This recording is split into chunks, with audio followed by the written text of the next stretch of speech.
Jadi Wak Pendek menceritakan kepada ayah saya, berat sekali untuk mengamalkan ilmu Pancung Mayo. Yang pertama, ilmu Pancung Mayo ketika baru diamalkan, seolah-olah jiwa Wak Pendek yang tadinya seperti ilmu padi ya, semakin berisi, semakin merunduk itu berubah.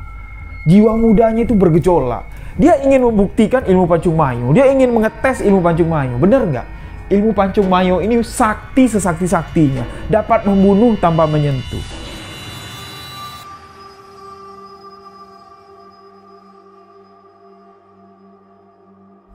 Bismillahirrahmanirrahim. Assalamualaikum warahmatullahi wabarakatuh. Halo sahabat sebuah kisah misteri. Kembali lagi bersama saya Rio Wijaya. Terima kasih untuk sahabat-sahabat yang telah mendengarkan kisah misteri yang saya ceritakan. Terima kasih juga kepada sahabat-sahabat yang selalu memberikan dukungan, memberikan support agar channel ini dapat berkembang. Di sebuah kisah misteri kali ini, saya akan menceritakan kisah tentang ilmu Pancung Mayo. Tapi sebelum saya menceritakan kisah tentang ilmu Pancung Mayo, saya ingin menyampaikan kepada sahabat-sahabat semua bahwa ilmu Pancung Mayo yang akan saya ceritakan ini bukan merupakan ilmu santet atau ilmu hitam. Ilmu Pancung Mayo adalah sebuah ilmu kanuragan yang paling ditakuti yang ada di negeri Jambi. Mungkin ilmu Pancung Mayo seperti yang akan saya kisahkan ini, di daerah-daerah lain juga ada, tapi namanya saja yang berbeda. Kalau kami orang Jambi bilang ilmu ini bernama ilmu Pancung Mayo. Yang mana sebelumnya kan saya sudah menceritakan ilmu tikam bayang. Ilmu Pancung Mayo ini agak sedikit ada perbedaan, ya. Ada juga kesamaan tentang ilmu Pancung Mayo dan ilmu tikam bayang. Mereka sama-sama melepaskan ilmunya ya, itu menggunakan hakikat. Nah, tapi bedanya di sini, ilmu tikam bayang masih menggunakan syariat atau menggunakan barang-barang untuk melepaskan ilmu tersebut. Ilmu Pancung Mayo sama sekali tidak membutuhkan peralatan atau syariat untuk melepaskan ilmu Pancung Mayo ini. Nah, jadi kisah ilmu Pancung Mayo ini saya dapat diceritakan oleh ayah saya, yang mana ilmu Pancung Mayo ini merupakan ilmu keturunan, ilmu warisan dari keturunan kami. Yang mana kan ayah saya masih keturunan dari Kesultanan Jambi ya. Masih ada darah ningratnya lah kalau untuk di Jambi ini. Nah, jadi ilmu Pancung Mayo ini diwariskan turun-temurun dari leluhur kami. Orang yang terakhir menggunakan ilmu Pancung Mayo ini ditemui oleh ayah saya di tahun 1978 yang lalu. Yang mana orang inilah garis keturunan kami yang terakhir menggunakan ilmu Pancung Mayo. Orang yang akan saya ceritakan ini kita sebut saja dengan nama Wak Pendek, karena di Jambi pada masa itu jarang sekali orang menyebutkan nama ya, misalnya Rio gitu ya, disebut dengan Rio. Kebanyakan orang-orang di Jambi ini menggunakan gelar. Orang yang akan saya ceritakan, orang yang terakhir menggunakan ilmu Pancung Mayo ini bergelar Wak Pendek. Wak Pendek ini murid dari almarhum buyut saya. Ya, buyut saya yang merupakan salah satu pejuang yang ada di Provinsi Jambi, ikut membantu perjuangan pada masanya. Nah, jadi Wak Pendek ini murid terakhir dari almarhum buyut saya. Wak Pendek lah yang diwarisi ilmu Pancung Mayo, karena tidak sembarangan orang yang dapat diwarisi atau dapat menggunakan ilmu Pancung Mayo. Tidak sembarangan orang yang dapat mengamalkan ilmu Pancung Mayo ini. Hanya orang-orang yang sudah putus ilmu makrifat, ilmu tarikat, dan ilmu hakikat lah yang mampu menggunakan atau mengamalkan ilmu Pancung Mayo ini. Karena ilmu Pancung Mayo ini seperti ilmu kanuragan yang lain lah ya, dihakikatkan untuk membela diri. Tidak sembarangan ilmu Pancung Mayo ini dapat dilepaskan.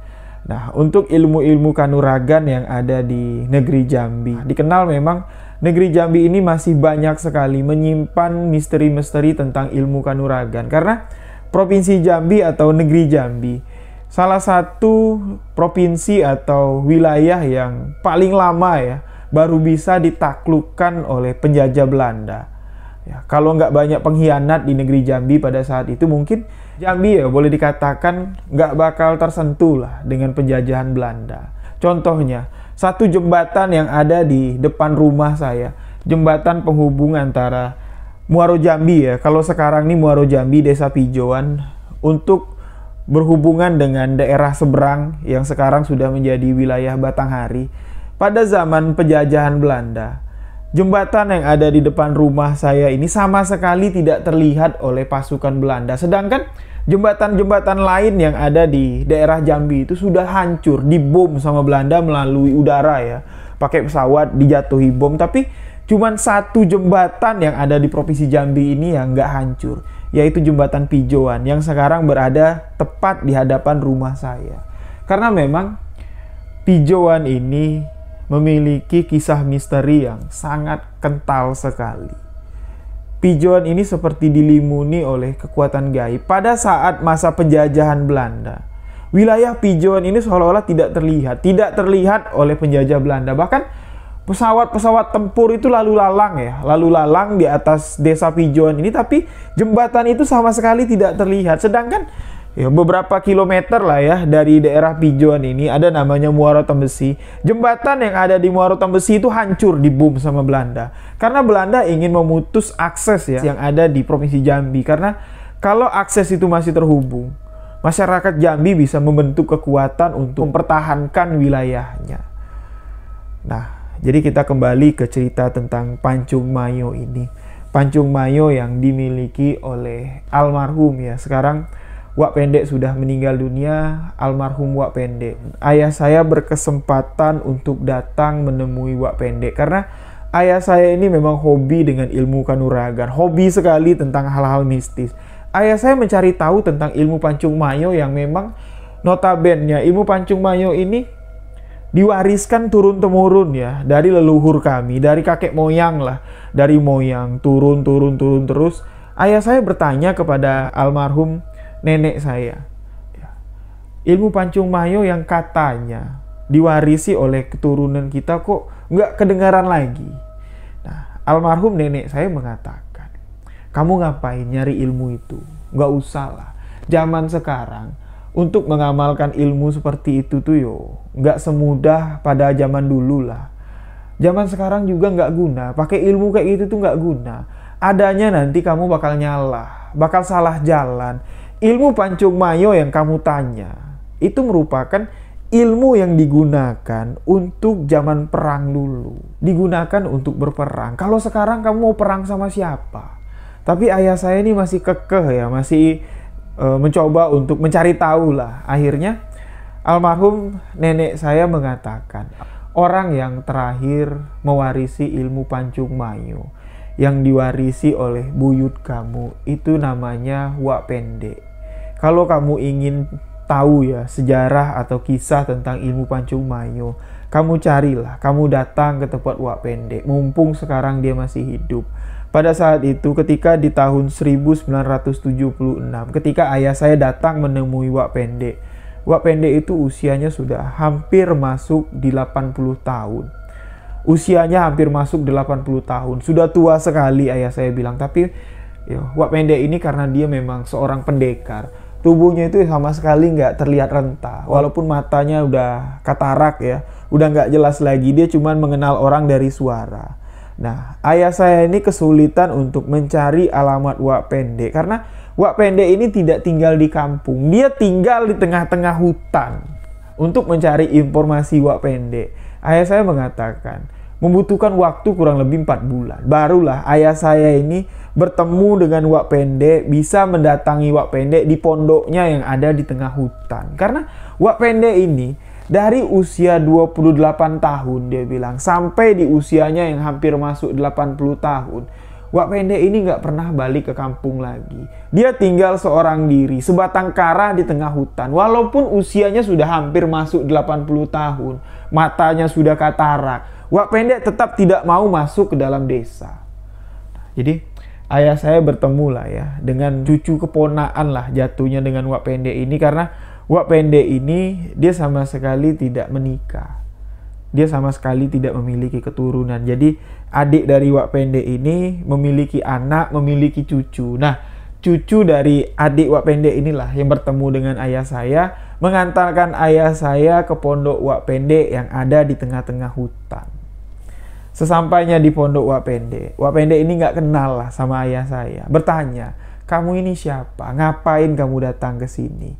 Ayah saya mulai menceritakan siapa ayah saya. Ayah saya menyebutkan nama almarhum dari buyut kami. Saya cicit dari almarhum ini. Nah, Wak Pendek barulah terkejutlah dia. Astagfirullahaladzim, yang aku kira orang lain ternyata bukan orang lain. Sini, katanya. Wak Pendek memanggil ayah saya. Wak Pendek meluk ayah saya lah. Wak Pendek bilang, alhamdulillah, kamu sampai ke tempat Wak, alhamdulillah. Sebelum Wak mati, kamu bisa bertemu dengan Wak. Jadi, ayah saya langsung buka obrolan lah ya kepada Wak Pendek. Wak Pendek pun sudah tahu lah maksud tujuan ayah saya menemui Wak Pendek itu, dia sudah tahu. Sebelum ayah saya mencapai ke inti pembicaraan, Wak Pendek udah langsung nyekak. Kamu mau nanya ilmu Pancung Mayu? Kamu datang ke sini ingin bertanya ilmu itu? Ayah saya langsung bilang, iyo Wak, saya pengen tahu ilmu Pancung Mayu itu seperti apa. Banyak yang mengatakan orang yang terakhir menggunakan ilmu Pancung Mayu itu adalah Wak Pendek. Wak Pendek langsung meneteskan air mata. Dia langsung menunduk dan dia mengatakan memang iyo. Aku yang terakhir yang menggunakan ilmu Pancung Mayu itu aku. Sampai sekarang ilmu itu pun masih ada di dalam diri aku. Makanya hidup aku kayak ini, dia bilang. Makanya hidup aku kayak sekarang, dia bilang. Aku tinggal di dalam hutan. Aku takut kembali ke dusun. Nah, di sini mulailah Wak Pendek membuka cerita tentang masa lalunya. Nah, di sini mulailah Wak Pendek menceritakan kisah masa lalunya. Dia menceritakan bertemu dengan almarhum buyut saya. Itu usia Wak Pendek sekitar 18 tahun. Ya, masuk 19 tahun, yang mana Wak Pendek ini bukan orang lain lah, masih garis keturunan kami, makanya Wak Pendek ini masih bisa mengamalkan ilmu Pancung Mayu. Wak Pendek belajar ilmu kanuragan, belajar ilmu silat dengan almarhum buyut kami. Nah, ketika Wak Pendek ini mendalami ilmu silat, ya, mendalami ilmu kebatinan, mendalami ilmu kanuragan, Wak Pendek ini juga belajar ilmu hakikat, tarekat, dan makrifat. Wak Pendek dapat memutuskan 3 ilmu tersebut dalam waktu yang sangat singkat sekali. Wak Pendek bilang memang di usianya 18 tahun, Wak Pendek ini sama sekali nggak terpengaruh lah ya dengan kehidupan pemuda-pemuda pada zaman itu. Karena di zaman Wak Pendek muda, pemuda-pemuda yang sepantarannya itu memang ya, suka pamer lah ya, suka pamer ilmu. Apa yang dipelajari dari padepokan itu dipamerkan. Sedangkan Wak Pendek ini enggak. Dia lebih banyak diam. Walaupun orang bilang, Pendek nggak punya ilmu apa-apa. Dia cuma diam dan tersenyum sama sekali. Dia tidak arogan. Nah, jadi almarhum kakek buyut kami ya, sangat senang dengan watak Wak Pendek. Karena 3 ilmu yang kunci ya, 3 kunci ilmu untuk mendalami ilmu Pancung Mayu ini sudah dipegang sama Wak Pendek. Tarekat, hakikat, dan makrifat. Dan itu sudah bisa istilahnya ditunjukkan lah sama Wak Pendek dengan perilakunya yang selalu menunduk. Ya, ibarat pepatah, semakin padi berisi, semakin menunduk. Nah, itulah Wak Pendek pada zaman mudanya ya seperti itulah, seperti peribahasa itu. Tapi ketika Wak Pendek sudah diberikan amalan ilmu Pancung Mayu, gurunya berpesan atau almarhum dari kakek buyut kami berpesan, ilmu ini adalah ilmu keturunan. Hanya orang-orang yang memiliki garis keturunan saja yang bisa mengamalkan ilmu ini. Kalau kamu berikan kepada orang lain, percuma.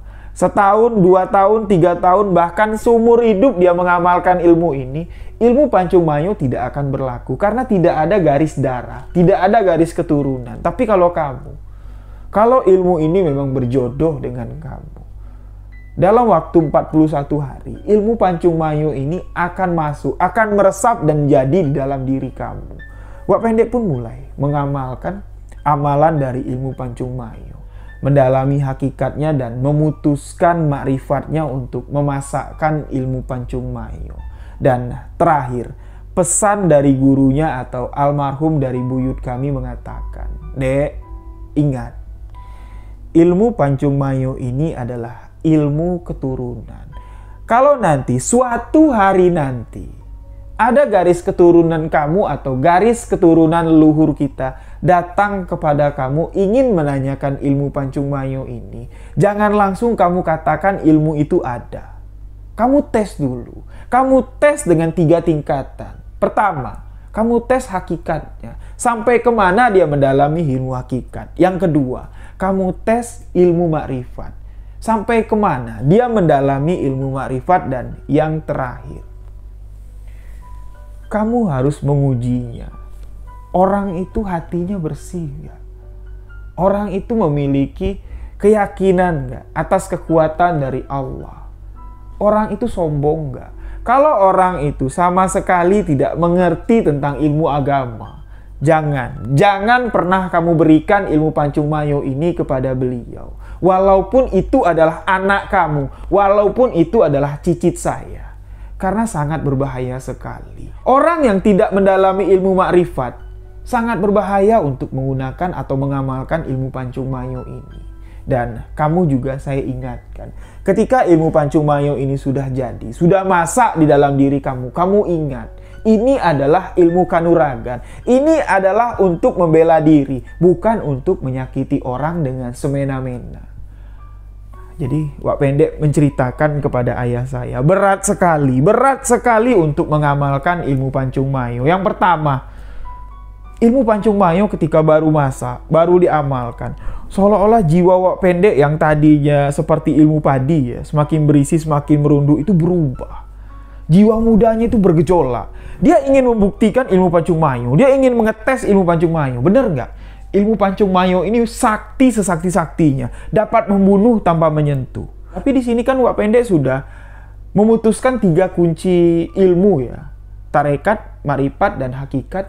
Wak Pendek dapat memendam amarahnya tersebut. Dapat memendam gejolaknya tersebut. Nah, jadi sampailah pada suatu ketika di usia Wak Pendek sekitar 25 tahun. Wak Pendek ini nggak sengaja terlibat perdebatan lah dengan orang samping rumahnya, dengan tetangga rumahnya sendiri. Orang tua Wak Pendek ini cekcok ya. Wak Pendek menyaksikan. Sempat juga Wak Pendek membela kedua orang tuanya, tapi keluarga mereka nih dihina, difitnah dan dihina. Wak Pendek bilang sama kedua orang tuanya, ya sudah lama. Kalau orang ini menghina kita, kalau orang ini memfitnah kita, biar Allah yang membalas. Wak Pendek melepaskan ilmu Pancung Mayo. Orang yang ada di hadapannya, yang berjarak sekitar 4 meter, geletak mati di hadapan Wak Pendek. Sedangkan Wak Pendek sama sekali tidak bergerak. Orang kampung langsung tahu apa yang dilakukan Wak Pendek ini adalah ilmu Pancung Mayo, ilmu yang sangat ditakuti sekali. Semenjak dari hari itulah, di usia Wak Pendek sekitar 25 tahun, dia meninggalkan desanya, masuk ke dalam hutan untuk mengasingkan diri. Karena Wak Pendek ini sudah melakukan kesalahan. Dia membunuh orang dengan alasan dendam, bukan untuk membela diri. Sedangkan orang yang dibunuh sama Wak Pendek dengan ilmu Pancung Mayo ini bukan orang yang sengaja menyakiti Wak Pendek, hanya salah paham. Seharusnya Wak Pendek tidak perlulah menggunakan ilmu Pancung Mayo untuk menghukum orang ini, karena Allah yang patut menghukum orang yang salah, bukan manusia. Wak Pendek sudah melanggar ilmu Pancung Mayo, sudah melanggar ilmu makrifat. Jadi Wak Pendek bilang sama ayah saya, bahaya kalau kamu datang ke sini untuk menanyakan ilmu Pancung Mayo. Saya bilang ada, saya nggak mau bohong. Saya nggak mau bohong sama anak keturunan. Ada, tapi saya nggak mau ngasih. Nangis-nangis pun kamu di sini, sujud pun kamu di sini, saya nggak bakal mau kasih. Sedangkan saya yang hidup di zaman dulu, di zaman jauh dari zaman sekarang ini, tidak bisa mengendalikan diri, apalagi kamu. Kamu yang sudah hidup di zaman modern kayak sekarang. Kamu tidak akan bisa mengontrol diri kamu. Jadi, Wak Pendek kembali menceritakan, ilmu Pancung Mayo ini memang sangat berbahaya sekali. Ilmu Pancung Mayo ini bisa membunuh tanpa menyentuh, sama sekali tanpa menyentuh, dari jarak jauh. ilmu Pancung Mayo ini bisa dilepaskan. Ilmu Pancung Mayo ini sasarannya itu tali jantung. Jadi manusia itu kan jantungnya itu ada 2 tali. Urat besar dengan urat kecil. Kalau urat besarnya diputus dengan ilmu Pancung Mayo, orang itu pasti akan mati. Nah, jadi Wak Pendek menceritakan lah ya. Ilmu Pancung Mayo itu adalah ilmu hakikat. Ilmu hakikat yang sangat tinggi sekali. Ilmu tarekat yang sangat tinggi sekali. Karena cuman dengan membayangkan, istilahnya seperti ini, Wak Pendek bilang ke ayah saya. Istilahnya gini, jantung manusia itu kita ibaratkan seperti buah mangga. Buah mangga yang tergantung di atas pohon. Kita bayangkan buah mangga itu ada di hadapan kita, yaitu berdiri di hadapan kita ya. Seperti musuh lah yang ada di hadapan kita. Kita hakikatkan, 2 jari tangan kita ini seperti pisau yang sangat tajam sekali. Kita ayunkan, kita bacakan ilmu Pancung Mayo, kita ayunkan dari atas ke bawah. Kita hakikatkan, pisau yang sangat tajam ini kita ayunkan untuk memutus mangga yang sedang tergantung. Ketika mangga itu putus dari tangkainya, jatuh ke tanah, jatuh juga lah orang yang ada di hadapan kita, mati. Wak Pendek bilang kayak gitu. Itulah berbahayanya ilmu Pancung Mayo ini. Jadi nggak milih ya siapapun orangnya. Asal kita sudah memutuskan makrifat ya, asal orang itu ada di hadapan kita. Kita ngelihat ubun-ubunnya dengan telapak kakinya, Wak Pendek bilang, ilmu Pancung Mayo itu bisa dilepas. Nah, jadi Wak Pendek pun kembali menceritakan sejarahnya masa lalu ya. Sejarah ketika Wak Pendek ini mengamalkan ilmu Pancung Mayo. Wak Pendek ini disuruh pergi ke tengah hutan. Di tengah hutan ketika Wak Pendek ini sudah hafal ya ilmu Pancung Mayo itu, sudah bisa dibacakan Wak Pendek dengan sambusan napas. Wak Pendek ini disuruh pergi ke hutan untuk ngetes ilmu Pancung Mayo ini. Sasaran ilmu Pancung Mayo ketika Wak Pendek ini ngetes ilmu itu adalah burung elang. Jadi Wak Pendek ini disuruh pergi ke tengah hutan mencari burung elang yang sedang terbang. Nah, burung elang yang sedang terbang di kepala Wak Pendek itu diayun. Jari Wak Pendek diayun seperti ini, burung elang itu jatuh. Plek. Kalau burung elang itu jatuh mati, berarti ilmu Pancung Mayo itu sudah masak. Tapi sebaliknya, ketika ilmu Pancung Mayo itu nggak masak, ya, ilmu Pancung Mayo itu nggak bisa membunuh elang ini, Wak Pendek yang akan dikejar sama si elang. Karena elang ini kan dikenal memang sebagai burung yang sangat ganas ya, memiliki cakar yang sangat tajam, memiliki paru yang bisa mengoyak kulit. Wak Pendek ini tantangannya itu, ketika burung elang itu tidak mati, ditebas sama Wak Pendek dengan ilmu Pancung Mayo, burung elang itu akan mengejar Wak Pendek. Nah, pertama ketika Wak Pendek ngetes, pergilah dia ke tengah-tengah hutan, dia mencari pohon yang rimbun, tapi di tengah-tengah lingkaran pohon yang rimbun itu bisa kebuka lah ya, bisa kelihatan awan. Dia mendengarkan suara elang sambil memancing suara elang ya. Ya, dengan siulan, dengan suara-suara seperti itu, memancing elang keluar dari sarangnya. Wak Pendek bilang sekitar jam 3 sore lah. Ya, Wak Pendek sudah nunggu dari pagi, sekitar jam 3 sore. Sekelibat terlihat elang melintas di atas kepala Wak Pendek. Nah, di sini dia mulai memasang ancang-ancang, melihat ke atas. Ketika elang itu pas di atas kepala Wak Pendek, dia mulai membacakan ilmu Pancung Mayo dan mengayunkan tangan. Hus! Ternyata ilmu Pancung Mayo yang dilepas sama Wak Pendek ini tidak mengenai elang tersebut. Elang itu dari atas langsung nuki ke bawah langsung mengejar Wak Pendek. Ayah saya mengatakan, di bagian bau Wak Pendek ya, pas ayah saya bertemu dengan Wak Pendek itu, terlihat bekas seperti cakaran elang. Wak Pendek bilang robek. Dicakar sama elang tuh robek. Jadi setelah Wak Pendek gagal di fase pertama, beberapa minggu kemudian, setelah Wak Pendek ini kembali mengamalkan ilmu Pancung Mayo tersebut, Wak Pendek mulai masuk lagi ke hutan tersebut dan mencoba untuk memancing elang itu keluar lagi. Nah, di praktek kedua lah, Wak Pendek yang sudah yakin sekali kalau ilmu Pancung Mayo ini sudah masak. Wak Pendek mulai menunggu elang itu keluar dari sarangnya. Ketika elang itu keluar, pas berada di atas kepala Wak Pendek, ilmu Pancung Mayo dibacakan dan tangan Wak Pendek pun mulai menebas. Seketika elang itu langsung jatuh. Puk! Wak Pendek melihat, diperiksa lah ya, di bagian tubuh elang itu sama sekali nggak kelihatan ada bekas cacat. Sehelai pun bulu elang itu sama sekali nggak ada yang copot. Seperti elang itu terkena stroke ya, terkena serangan jantung. Tiba-tiba dari atas dia terbang tuh jatuh, tiba-tiba mati. Nah, ujian pertama Wak Pendek selesai. Lalu ujian kedua untuk memastikan kalau ilmu Pancung Mayo ini sudah masak. Wak Pendek disuruh pergi ke seperti danau ya, seperti kali lah ya, seperti sungai. Di sungai itu kan airnya jernih. Ada batu yang berukuran besar, ada batu yang berukuran kecil yang ada di dalam sungai. Nah, ujian kedua dari Wak Pendek untuk ngetes ilmu Pancung Mayo itu udah masak apa belum. Karena ujian pertama kan sudah lulus. Elang yang terbang di atas langit bisa jatuh ke bawah langsung mati. Ujian keduanya, batu yang ada di dalam air ya, itu harus ditebas sama Wak Pendek. Kalau memang ilmu Pancung Mayonya itu masak, hakikat Wak Pendek ini sudah masak, batu yang ada di dalam air, yang berat, yang jelas sudah tenggelam ya, tenggelam di dalam air.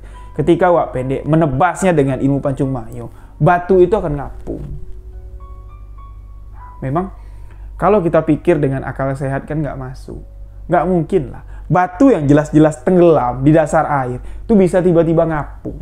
Jadi Wak Pendek kesulitan. Dia bilang di proses kedua inilah memakan waktu berbulan-bulan. Wak Pendek bilang. Dia mengatakan inilah kunci dari ilmu hakikat.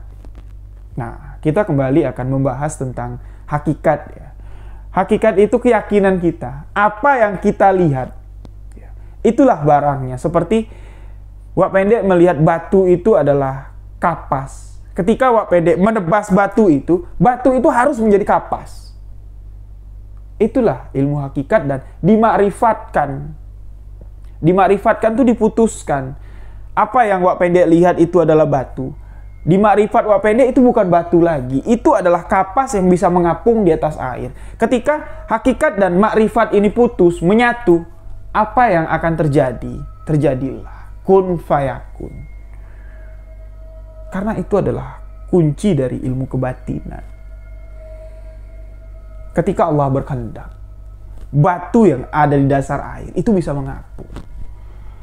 Makanya sebelum Wak Pendek mendalami ilmu Pancung Mayo ini, gurunya atau almarhum buyut kami melihat Wak Pendek ini adalah orang yang istilahnya tuh ilmu tarekatnya tuh sudah matang sekali. Karena kalau tidak didasari dengan ilmu tarekat, apa yang diberikan oleh gurunya atau almarhum dari buyut kami ini tidak akan jadi apa-apa. Ilmu Pancung Mayo ini tidak akan berarti. Nah, jadi setelah Wak Pendek menyelesaikan fase keduanya, dia sudah dapat memancung batu yang ada di dalam air. Batu itu bisa ngapung ke atas seperti kapas. Wak Pendek pun menemui almarhum buyut kami atau gurunya. Mengatakan apa yang guru perintahkan sudah selesai. Elang sudah jatuh, batu sudah mengapung ke atas. Jadi apalagi yang harus saya lakukan? Nah, jadi guru dari Wak Pendek atau buyut ya, buyut kami ini mengatakan kepada Wak Pendek, ya sudah. Kalau dua proses itu sudah kamu lalui, insya Allah. Kalau kamu yakin ilmu itu akan menjadi di diri kamu. Tapi ingat deh, ingat pesan saya. Jangan kamu gunakan ilmu ini untuk menyakiti orang yang tidak bersalah. Untuk menyakiti orang dengan pelantaran dendam. Jika kamu melanggar atau kamu hilap, kamu ingat pesan aku ini. Kamu harus mengasingkan diri dari tempat ramai. Kamu harus lari dari tempat ramai. Karena sekali ilmu ini digunakan untuk sewena-wena atau kepentingan pribadi kamu, ilmu ini akan menguasai diri kamu. Kamu harus lari dari tempat ramai. Makanya dari itulah, ketika Wak Pendek ini menggunakan ilmu Pancung Mayo untuk menghabisi tetangganya, Wak Pendek ini ingat pesan gurunya. Kamu harus cepat mengasingkan diri. Wak Pendek pun mengasingkan diri ke dalam hutan. Jadi Wak Pendek bilang sama ayah saya, bukannya Wak nggak mau mewariskan ilmu itu sama kamu, tapi Wak sudah janji sama diri Wak, cukuplah aku yang menerima beban seperti ini. Cukuplah aku yang menderita seperti ini. Puluhan tahun aku hidup di dalam hutan, gak pernah ketemu orang ramai. Aku takut. Melihat orang ramai itu aku takut. Takutnya ilmu ini gak bisa aku kendalikan lagi. Karena beratnya mengendalikan ilmu kebatinan itu tantangannya yang paling besar itu adalah mengontrol diri kita sendiri. Makanya tadi pondasi awal untuk mendalami ilmu kebatinan, apalagi ilmu kebatinan dengan tingkat yang sangat tinggi seperti ilmu Pancung Mayo ini, adalah ilmu tarekat. Nah, jadi Wak Pendek sudah menjelaskan semua kepada ayah saya. Kalau kamu ingin tahu apa itu ilmu Pancung Mayo, sudah aku jelaskan, sudah aku ceritakan. Kalau kamu ingin melihat orang yang menggunakan ilmu Pancung Mayo terakhir, inilah aku, Pendek. Pendeklah orangnya, tapi jangan harap kalau aku ingin mewariskan ilmu ini kepada kamu. Karena aku sudah bersumpah, nak. Aku sudah bersumpah, gak bakal mewarisi ilmu ini lagi. Cukuplah habis di aku. Aku gak kebayang di masa sekarang kalau ilmu Pancung Mayo ini masih ada. Aku gak kebayang banyak nyawa orang yang melayang. Jadi ayah saya pun menerima apa yang dikhawatirkan oleh Wak Pendek. Ayah saya pun datang menemui Wak Pendek kan bukan untuk menuntut ilmu Pancung Mayo. Cuman hanya sekedar ingin tahu, benar nggak sih ilmu Pancung Mayo yang diceritakan orang, ilmu legendaris yang ada di negeri Jambi itu masih ada. Benar nggak?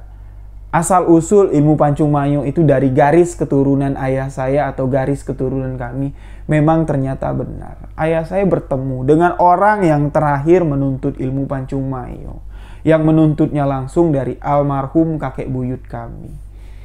Nah, jadi setelah pertemuan ayah saya dengan Wak Pendek pada masa itu, ayah saya pun sudah cukup puas, sudah cukup membuktikan. Nah, gak lama berselang kurang lebih sekitar 2,5 tahun ayah saya bilang. Setelah pertemuan ayah saya dengan Wak Pendek pun meninggal dunia. Meninggal dunia di dalam pengasingannya. Jadi Wak Pendek ini dari usia sekitar 25-26 tahun lah mengasingkan diri di dalam hutan sampai usianya menginjak hampir 80 tahun. Hidup sebatang kara. Nah, yang uniknya gini. Wak Pendek ini dia bilang, semasa hidupku aku sudah pernah bunuh orang. Tapi yang paling bejat lagi, aku paling banyak menganiaya binatang itu paling banyak. Karena di dalam hutan, Wak Pendek ini, karena ilmu Pancung Mayo ini kan boleh dikatakan sudah menguasai diri Wak Pendek. Setengah dari diri Wak Pendek ini sudah dikuasai oleh ilmu Pancung Mayo itu. Jadi kalau dia berjalan di hutan untuk mencari makan, dia iseng ngelihat monyet yang lompat-lompat di pepohonan tuh, Wak Pendek ini iseng mengayunkan tangannya dan monyet itu mati. Tapi ketika monyet itu mati, Wak Pendek ini bukannya sedih malah dia ketawa. Dalam hatinya Wak Pendek bilang, siapa suruh melangkahi kepala aku? Wak Pendek bilang, memang banyak binatang-binatang yang dibunuh Wak Pendek di hutan tuh gak karuan lah dia bilang. Mending lah kalau rusa kalau rusa yang bisa dimakan, kancil. Ini enggak. Burung, Wak Pendek bilang. Burung tuh memang kalau Wak Pendek ngelihatnya ringam, dia bilangnya, bahasa dia tuh ringam tuh jengkel lah. Kalau Wak Pendek bilang burung itu membuat dia jengkel itu dibunuh dengan Wak Pendek. Cuman dengan mengayunkan tangan saja, burung itu jatuh, mati.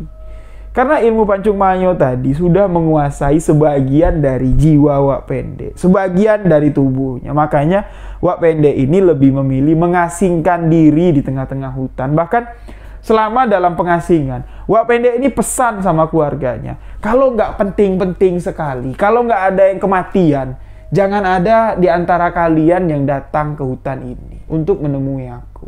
Takutnya nanti ketika bertemu dengan manusia atau bertemu dengan orang, Wak Pendek ini tidak bisa mengendalikan ilmunya. Ilmu itu yang iseng ingin membunuh orang lagi, nagih untuk membunuh orang. Wak Pendek ini nggak bisa mengontrolnya lagi. Karena ketika ilmu kebatinan sudah digunakan untuk salah jalan, sekali salah, niat untuk melakukan kesalahan kedua dan ketiga itu pasti akan ada. Karena kecanduan, asik, Wak Pendek bilang. Makanya di era sekarang, pada saat itu dia bilang sama ayah saya, aku nggak kebayang nak, kalau ilmu Pancung Mayu itu masih digunakan. Aku nggak kebayang berapa banyak nyawa yang melayang sia-sia. Karena orang yang mati terkena ilmu Pancung Mayu itu sama sekali nggak ada bekas. Sama sekali tidak terdeteksi. Kalau orang kena cindung, kalau orang kena adum, kalau orang kena kiriman santet, itu ada bekasnya. Minimal ada bekas biru. Itu kiriman santet, cindung, adum, atau apapun lah. Tapi kalau orang yang mati kena Pancung Mayu, sama sekali tidak ada bekas. Itulah bahayanya ilmu Pancung Mayu. Jadi ilmu Pancung Mayu itu digunakan pada zaman perang dulu, pada zaman kerajaan dulu memang untuk berperang. Digunakan pada zaman penjajahan Belanda dulu. Wak Pendek bilang, almarhum dari kakek buyut kami cerita, ketika dia masih berperang masih mempertahankan wilayah Provinsi Jambi ini, nggak kehitung lagi yang namanya Belanda itu mati kena ilmu Pancung Mayu. Bolehlah, dia bawa senapan, dia mindik-mindik dari jauh pengen nembak kami pada saat perang dulu Ketika saya melihat orang-orang matanya, lingkaran mata dari Belanda itu, tebasan saya datang. Gak berguna lagi senapan yang dipegangnya itu. Untuk orang kebal, sekebal apapun, mau kebal asal, mau kebal pakai susuk, mau kebal pakai jimat, yang namanya Pancung Mayu kalau sudah ditebas, tali jantung tuh nggak ada yang kebal, tali jantung tuh nggak ada yang terbuat dari baja, pasti akan putus. Jadi itulah, pada zaman dulu ilmu itu digunakan memang untuk membela negara, untuk membela diri dan untuk berperang. Makanya amanat terakhir dari Wak Pendek, amanat terakhir dari guru Wak Pendek mengatakan jangan sembarangan di masa sekarang untuk mewarisi ilmu Pancung Mayu. Jadi ayah saya pun ketika bertemu dengan Wak Pendek sama sekali tidak diberikan satu kalimat pun dari ilmu Pancung Mayu itu tidak disebutkan sama Wak Pendek. Wak Pendek hanya menceritakan kisah ilmu Pancung Mayu yang dituntut atau dimiliki oleh Wak Pendek. Nah, jadi demikianlah sebuah kisah misteri kali ini. Ini merupakan sebuah kisah misteri yang berasal dari Jambi.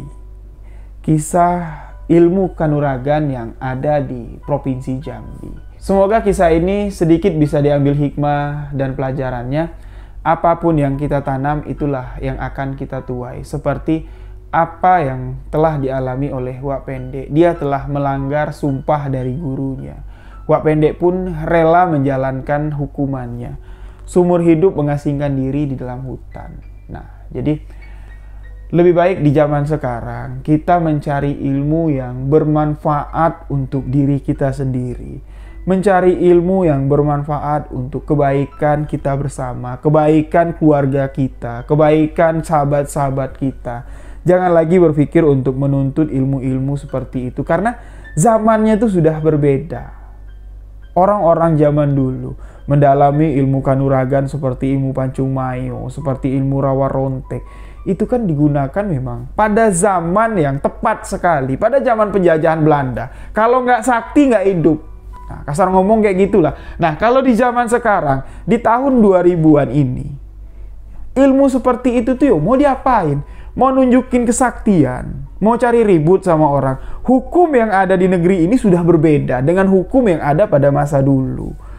Jadi demikianlah sebuah kisah misteri kali ini. Terima kasih untuk sahabat-sahabat yang selalu setia mendengarkan sebuah kisah misteri. Saya Ri Wijaya mengucapkan wabillahi taufik wal hidayah. Wassalamualaikum warahmatullahi wabarakatuh. Salam sebuah kisah misteri.